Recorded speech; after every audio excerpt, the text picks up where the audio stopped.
She said, if it's fun with you, you think you could do it free. Oh, bongo, bongo, bongo, I don't wanna share my Congo, oh, no, no, no. A bango, bongo, baby, though I'm tempted by the free with oh, must say no.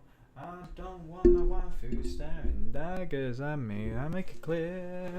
If you're looking for some action, you won't find it here. Other ship girls need I confess, I'm just fine with my Congo desk. Need another waifu, cause she's right here. And we're gonna watch Dark Seas. There we go. Okay, so obviously the hit sequel from the stream yesterday. Oh my god, he's doing it again. I figured he'd do it again. How are we actually streaming at the moment? Doing fine? How's the stream? Yep. Stream's on well. Okay, good. Good. Good. Good. 0 viewers. Just the way I like it.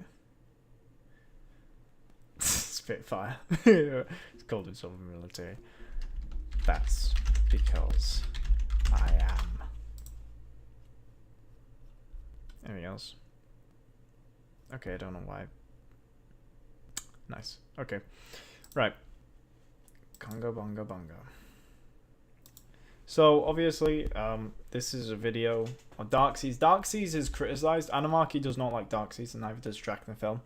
I don't know why. Apparently their videos information isn't correct or something. So I've been fascinated with trying to find the record for the IGN Congo. Congo is obviously a British-built battlecruiser that was given to the Japanese, and of course she's one of the best waifus in Gangsta collection. So let's go into this video. It's 11 minutes long. Let's go. The USS Sea Lion II, a Palau-class submarine, was on her third war patrol in the Pacific. Commissioned in March of 1944, the vessel and her crew had already proven their worth by sinking multiple Japanese vessels off the coast of China and Korea. At 2:20 a.m. on November 21st, the submarine made radar contact with a Japanese formation moving through the Formosa Strait. The vessels, 2 cruisers, 2 battleships, and 3 destroyer escorts, were moving at a speed of approximately 16 knots and were not zigzagging. Although the crew aboard Sea Lion did not know it yet, they were about to engage Admiral Takeo Kurita's first strike force, fresh out of Brunei. Nonetheless, Sea Lion's crew quickly went into battle formations to face the enemy head-on.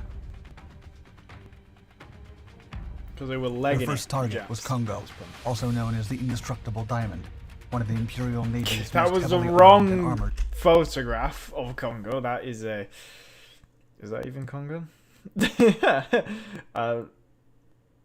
That is an early ass photo. Like just off the bat. Is that even? I need to see if this is actually IGN Congo.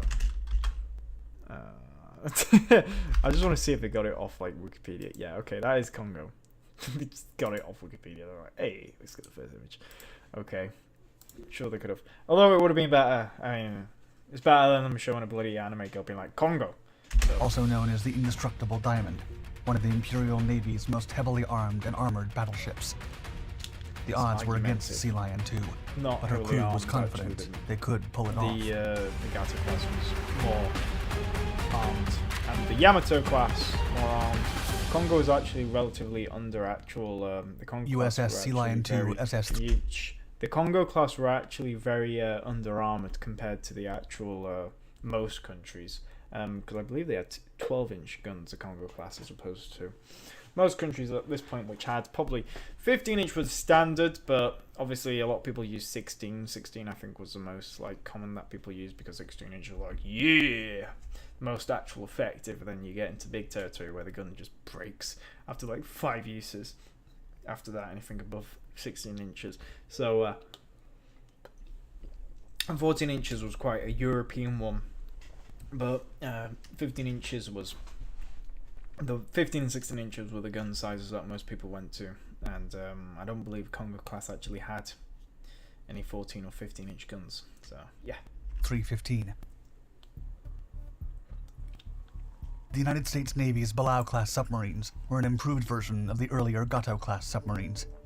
Named after the Palau half-beak fish species, the class was introduced in early 1943. USS Sea Lion II, the second American vessel to bear the moniker, was named after the species of large-eared seals native to the Pacific Ocean. Her keel was laid down on February didn't know 25th that. by the Sea renowned Lions Electric native Boat to Company in Groton, Pacific. Connecticut, and she was launched on October 31st, sponsored by Vice Admiral Emery Land and his wife.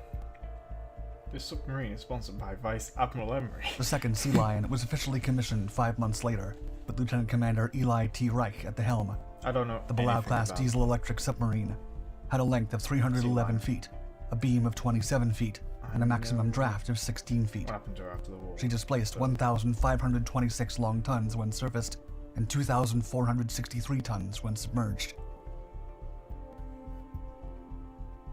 Powered by 4 General Motors Model 16278A V16 diesel engines, 4 high-speed GE electric motors, and 2 cell Sargo batteries, USS Sea Lion II could achieve speeds of 20.25 knots on the surface and 8.75 knots when fully submerged.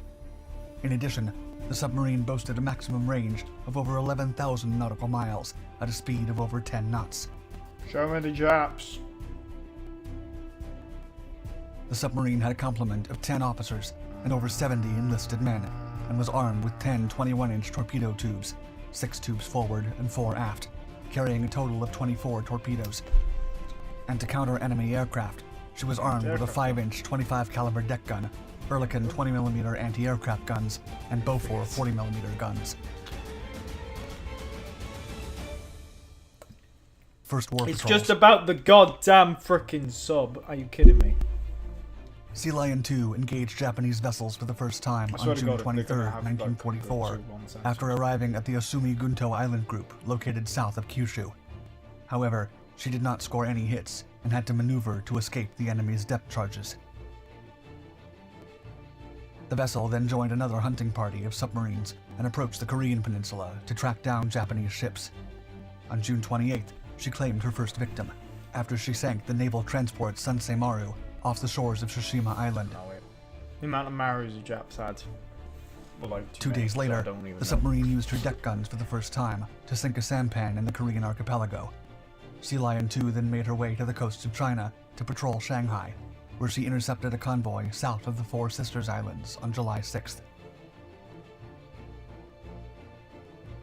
The crew commenced the torpedo attack at approximately 4:50 in the morning, and within minutes, the Setazan Maru had been dispatched to the depths, causing the convoy to disperse. At 6 a.m., an Imperial Japanese Navy destroyer and aircraft arrived to hunt down Sea Lion II, which failed to sink the enemy vessel, despite firing several torpedoes. The chase persisted until late in the evening, but Sea Lion emerged unscathed. On July 11th, the determined American crew savored victory once again, having sunk 2 freighters, Suksi Maru II and Taian Maru II. Unexpected damage. Sea Lion II embarked on her second war patrol alongside USS Growler and Pomponido on August 17, 1944. The Wolf ventured into the South China Sea, where they encountered a Japanese convoy on the night of August 30th. The submarines inflicted severe damage on The actual amount of because the actual interesting thing is that the actual sinking of the thingies, the actual at this point, the actual a lot of people do argue about what was the most actual successful submarine sinkings during World War II, and actually a lot of one thing that does go under the radar quite a lot is basically America in like the last stage of the Japanese War.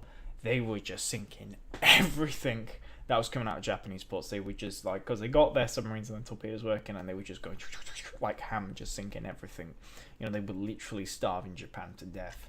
But obviously, bomb got dropped, and you know, so. Lao-class submarine rejoined her attack group and approached the Balintang Channel, where they decimated an enemy convoy bound for the island of Formosa. A destroyer, a tanker, and a transport ship were set ablaze by the combined fire of torpedoes and deck guns. Soon, however, Sea Lion II and her hunting party inadvertently partook in one of the most tragic blue-on-blue incidents of the war, when they sank Rakyo Maru and Kachidoki Maru. These 2 Japanese vessels were transporting over 2,220 Australian and British prisoners of war, and it's estimated that over 1,600 of Typical them perished. Americans. Shoot first, ask questions later. Upon We're realizing British, their they're tragic fucking error, Japs. the U.S. Navy submarine surfaced and managed to rescue over Typical. 150 Allied POWs. The remaining 500 survivors were later picked up by Japanese Navy destroyers and transported to mainland Japan. Shit. Sea Lion 2 then returned to Pearl Harbor and departed a few days later in the company of USS Keat. She was about to face the greatest threat to her entire submarine career. Rock? Indestructible Diamond. Okay, what? If they're saying Congo was a threat to her existence... USS Sea Lion 2 and Keat returned to the familiar waters of the East China Sea in late October of 1944. Although the pair tracked down several convoys, they refrained from engaging any near Shanghai. At 2:20 a.m. on November 21st, Sea Lion 2 established radar contact with the Japanese formation, traveling through the Formosa Strait at about 16 knots. It was Yamato? Congo. Nagato. Unbeknownst to Sea Lion 2 and her task force, they were about to confront Admiral Takeo Kurita's first strike force, which had narrowly escaped a daring Allied air raid on Brunei Island. The flagship of Kurita's fleet was Congo, meaning Indestructible Diamond, named after the formidable Mount Congo in Japan's Osaka prefecture. As the lead ship of the Congo-class battleships, Congo was the most active vessel in the Imperial Navy. With a displacement of over 36,600 tons, she was heavily armed. Her primary armament consisted of 8 14-inch main guns distributed across 4 large... It was 12-inch. Are you sure it wasn't 12-inch when it first happened? No, shut up. turrets in a forward and aft configuration, while her secondary armament included 16 6-inch and 8 3-inch guns, along with an additional 8 21-inch torpedo tubes. Congo was also well armored, boasting a main armor belt that was 8 inches thick and a deck that was nearly 3 inches thick. Moreover, the faces of the main turrets were protected by 9-inch thick armor. Soon, her convoy made contact with Sea Lion 2 and her hunting party. So it's why it was a complete mess. Surprise attack. I saw more special. Upon establishing radar contact with the Japanese formation, Sea Lion 2's task force grasped the magnitude of the situation before them. There were 2 battleships and 2 cruisers. Then, at around 2:40 a.m., 3 additional ships showed up. The challenge was on, and the U.S. Navy task force adopted battle formations, with Sea Lion 2 spearheading the assault. Admiral Kurita had instructed his ships to maintain a speed of over 17 knots without zigzagging, relying on a strategic minefield that stretched from north of Formosa along the Ryukyu Islands to Honshu. Believed to be impenetrable for any American vessel, including submarines, the minefield was of little concern to Sea Lion and her hunting party. At approximately 2:55 a.m., Sea Lion fired 6 torpedoes at the second ship in the formation. 3 minutes later, she fired 3 torpedoes toward one of the battleships. The crew then witnessed 3 explosions from the first salvo, confirming the successful sinking of the destroyer Yurikaze. Yep. Hold up. As Sea Lion maneuvered for another salvo, the crew heard the impact from the second set of torpedoes, which had struck one battleship and dented its armor belt. It was Congo. Right. Remarkably, Sea Lion's crew captured the attack's audio, using a sound recorder left behind by a CBS. Yeah, that's actually true. They were targeting the carrier, and what had happened was that they actually struck the friggin' destroyer, but I thought the destroyer had got sunk later on rather than earlier in the attack. But yeah, essentially the destroyer just instant got sunk as soon as the torpedo hit the thing. But Congo, yes, did in fact have a hit on her. That was more towards the forward part of the ship, which actually didn't do much damage to her and did very little flooding, but let's see if it gets mentioned in the video. War correspondent.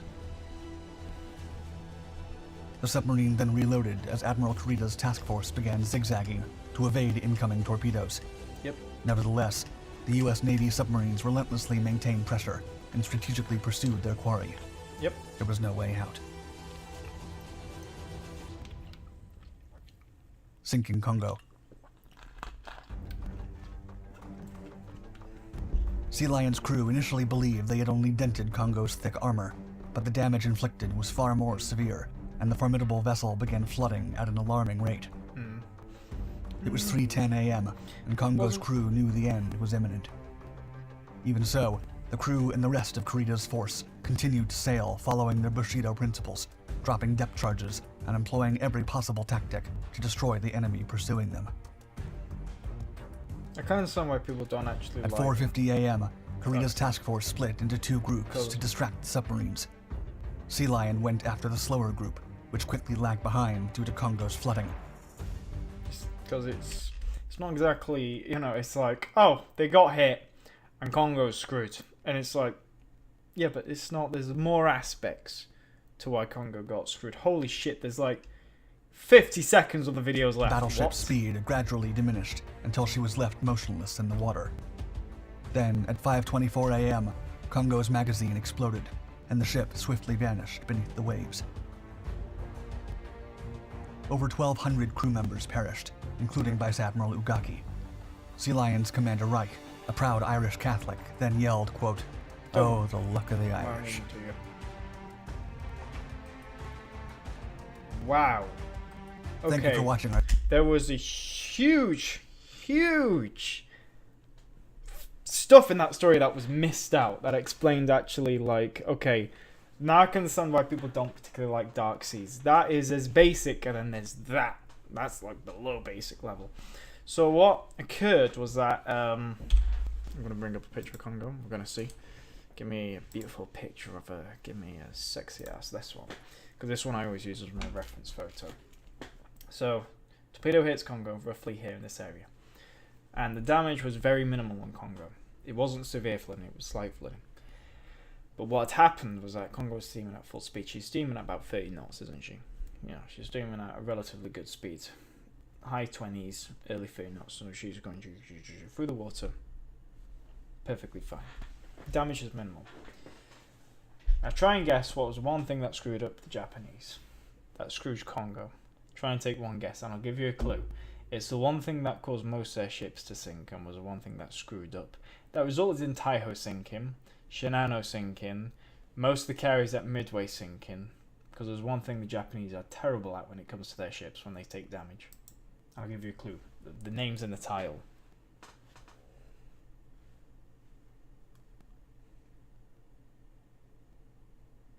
Not leadership.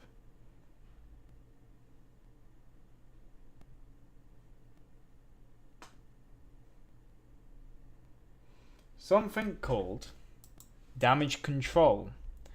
That's what screwed them up. The damage control, basically it was, oh, we'll just shut it off. So they seal the doors, that room shut off. So they just let the room flood. Here's the issue. Congo is traveling at a continuous speed. Congo is an old ship. And this is when my little friend come into play. My friend is which happens when most ships sinks, which is something called hydrodynamic forces. Hydrodynamic forces is, well, hydro is water, forces is force.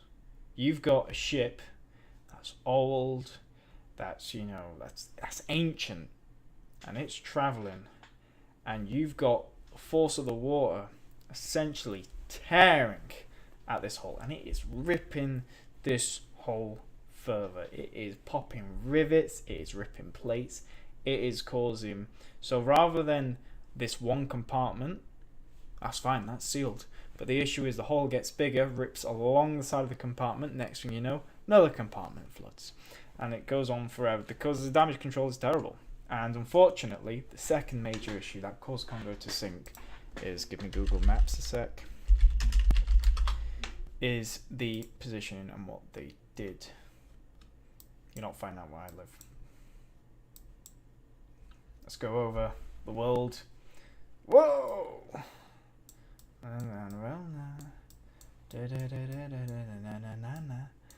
So let's go to where the bloody hell am I want to go to?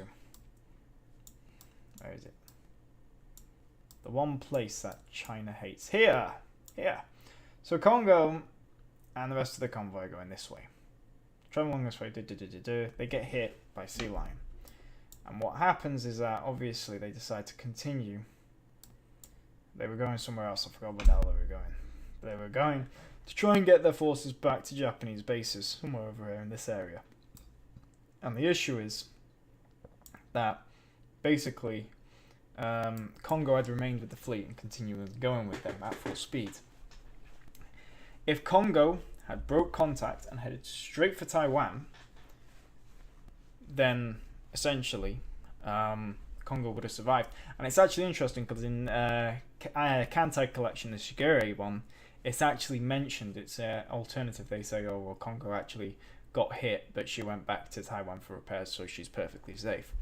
And that is what screwed her up. So essentially what happened was that by the time that she eventually set a course to Taiwan, she was already screwed. She was going from essentially about 20 odd knots, and because she kept getting this hole bigger and bigger and filling more compartments, she's going lower down in the waterline. She's taken a list to port, and as a direct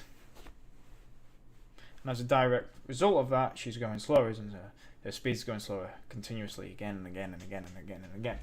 And then eventually what happens is that she goes dead in the water, she rolls over, capsizes, and then forward ammunition blows up.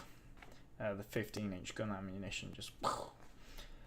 and Congo goes down. But what's interesting is the fact that they also don't mention... Well, they don't mention about the possible sinking of the Congo. What caused the magazine to explode? Now, I came up with with my theory on the sinking of Congo, I came up with a very controversial argument that it was actually a boiler. Because Congo was powered by boilers. It doesn't make any sense because at this point, the forward magazines were flooded when she was in the final sinking. But the one place that was not was her boilers. My theory is that these boilers, what happened was that water made contact because the boilers were still going. She was still speeding. She still had steam. And basically, if you took a boiler, a red hot boiler, and it comes in contact with cold water, instantaneously combusts. It explodes. And I think because a shard of boiler will cut through anything. It will cut through hull, it will cut through metal like butter because it is red hot, it's that hot. And my theory is that this boiler exploded, and because of it, it sent shards going down towards the ammunition, and it struck the 15-inch ones. Or it might have actually been secondary. No, I believe it was a secondary when it came to Kirishima. So that's my theory in the sinking of Congo. And then there's another video that's made about why the wreck hasn't been found, and it's like, oh well, wreck people. No, it's because people haven't bothered to find the wreck because they're all too lazy. That's why. So yes, I can keep getting away with this dojin. Check the Discord.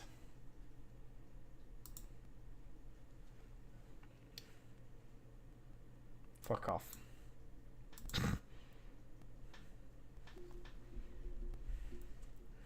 Someone's left. Who dare leaves my server? Kogrees. Who the fuck is Kogrees? Lord Jamilson. Okay, whatever. And yeah. So, I'm a military historian, suck it. You all suck.